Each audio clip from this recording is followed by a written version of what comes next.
Hello, hello. Today, my first episode, my new idea, bookish teleportation.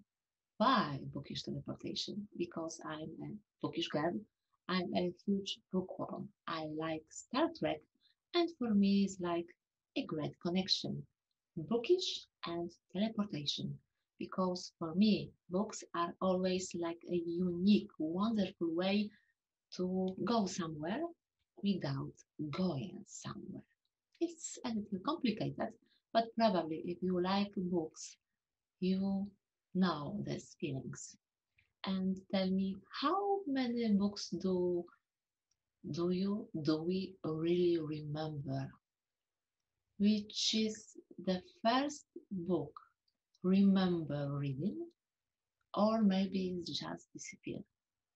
Please let me know in the comments below. Do you remember your first book? If you remember, please, maybe this title will be inspired to someone. And today, with me, A Promised Land by Barack Obama. Thank you for watching. Thank you for your time. And we'll see.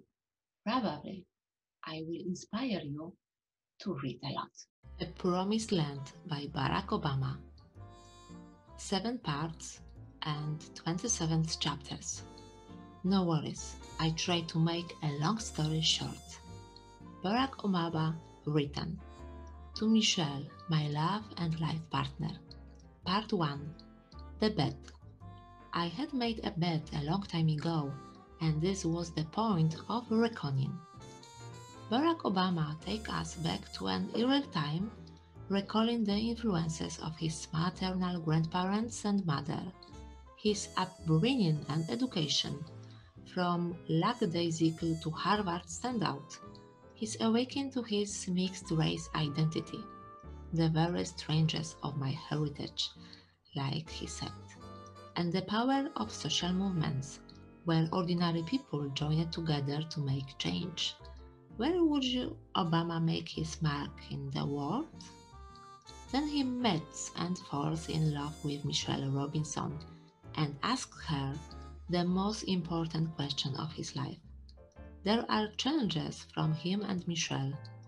Driven to help better his community, Obama decides enter to politics and wins a hard-fought campaign to become an Illinois state senator while struggling to balance marriage and new fatherhood. Part 2. Yes, we can. For all our differences, we're reminded bound as one people. Together, men and women of goodwill could find a way to a better future. On a February morning in 2007, Obama announces his candidacy for president, beginning a worldwide campaign that over the course of 2 years will feel like catching lightning in a bottle. But nothing is certain. There are missteps, uneven divide performances, clumsy gaffes, the initial reticence of black supporters, and seasoned opponent in Hillary Clinton. The advent of Thatcherism and a pastor who cursed the United States of America. In time, Obama realized his biggest adversary is that he is running against the implacable weight of the past. Barack Obama won, and his daughter, Malia, turns to her father and asks, "Daddy, did you win?" Obama responds, "I think so, sweetie." Part 3. Renegade. Suck it up, I told myself. Tighten your rations. Cut your rations. Keep moving. President-elect Obama's first visit to the Oval Office takes place just days after the election, when, following tradition, the Bushes invite Obama and Michelle for a tour of their soon-to-be home. The Bush daughters, Barbara and Jenna, rearrange their schedules to give Malia and Sasha their own tour of the fun parts of the White House. Back in Chicago, Obama sets out to fill key positions, most important, an economic team. The inaugurations is like our wedding, Obama tells Michelle, but with a bigger guest list. After the swearing in, the real work begins. Part 4. The Good Fight.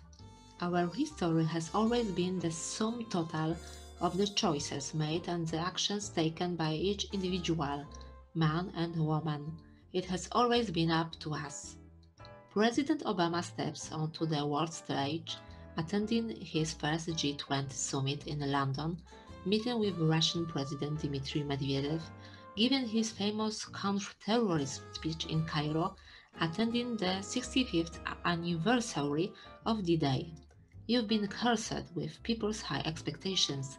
Former President of the Czech Republic Václav Havel warns him, because it means they are also easily disappointed. Part 5. The world as it is. Whatever you do won't be enough, I heard their voices say. Try anyway. As the president becomes more familiar with the job, he must also confront one of its hardest, most humbling tasks, writing and sending condolence letters to the families of foreign service members. He forms a strong working relationship with Secretary of Defense Robert Gates. On the home front, the administration enters a tough fight to push climate change legislation through Congress. An economy based on coal, gas, and oil makes it that much harder to invest in clean energy alternatives, and some of the recovery acts and environmental investments aren't panning out as hoped. Part 6. In the Barrel. It's in the nature of politics, and certainly the presidency, to go through rough patches.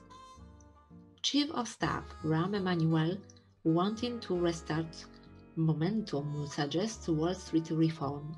Harvard Law professor and bankruptcy expert Elizabeth Warren weighs in and proposes a new Consumer Finance Protection Agency. By the time the Dodd-Frank Wall Street Reform and Consumer Protection Act is passed, the most sweeping change to the financial rules since the New Deal, the nation has turned its eyes to the Deepwater Horizon explosion and the tons of oil leaking into the ocean. The Democrats are underdogs as they head into the 2010 midterms. Despite of the administration accomplishments and the president barnstorming the country in the weeks prior to the election, Republicans win big and take control of Congress. Yet, President Obama follows up with the most productive lame duck session in history, which includes the repeal of Don't Ask, Don't Tell, and bringing the DREAM Act to a vote. Part 7. On the High Wire. In the conduct of foreign policy, I had to constantly balance competing interests, just because I couldn't in every instance elevate our human rights agenda over other consideration didn't mean that I shouldn't try to do what I could when I could to advance what I consider to be America's highest values. President Obama turns his focus to the long-term challenges in the Middle East and North Africa. On the home front, Obama experiences more condemnations from Republicans no matter what decisions he makes, and bircherism entered mainstream discussion in an attempt to undermine the legitimacy and legacy of America's first black president, while finally addressing the manufacture controversy by releasing his birth certificate. Obama has more pressing issues at hand.